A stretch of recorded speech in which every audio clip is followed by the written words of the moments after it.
বুঝে শুনে উত্তর করেন। কাদার মাটি দিয়ে আমি মিজানুর রহমান আজহারি একটা মূর্তি বানালাম। মূর্তি বানিয়ে এটার আগুনে পুড়ে শক্ত বানালাম। এরপর আমি নিজ হাতে রং তুলে দিয়ে ডিজাইন করলাম। এরপরে এটার আমি বসালাম। বলেন তো আমি এটার স্রষ্টা না এটা আমার স্রষ্টা? এটার বানাইছে কে? মিজানুর রহমান আজহারি এই মূর্তির স্রষ্টা। চিল্লা এখন ঠিক কিনা?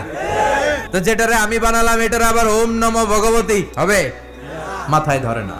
ধরে নিলাম ফর এন এক্সাম্পল আগুনটাই আমার খোদা। এতক্ষণ তো আগুন রে নম নম করতো, তো পানি দেওয়ার পরে আমার খোদা গেল কই? এতক্ষণ তো ছিল। সাইয়েদনা ইব্রাহিম ভাবলেন আগুন আমার রব হয় কি করে, এটাতে পানি ঢাললে এটা গেল কই? তিনি বললেন না, আগুন আমার খোদা হতে পারে না। এরপর দেখলেন কিছু লোক গরুর পূজা করে, তাদেরকে কটাক্ষ করছি না, শ্রদ্ধা রেখেই বলছি। ভাবেন তো, তিনি দেখতে পেলেন গরুর পূজা করে, আবার যখন জুতা বানানো দরকার গরু জবাই করে ওই গরুর চামড়া দিয়ে জুতা বানায়া পড়ে। তো এইটারে খোদা মানে কি করে? খোদার গায়ের চামড়া দিয়ে জুতা, কত বড় বেয়াদব। সাইয়েদনা ইব্রাহিম এই কমন সেন্স খাটালেন, ওনার বুদ্ধি বিবেক খাটালেন, চিন্তা করলেন, অনুসন্ধান করলেন, করতে করতে করতে উনি মহা সত্যের সন্ধান পেয়েছেন।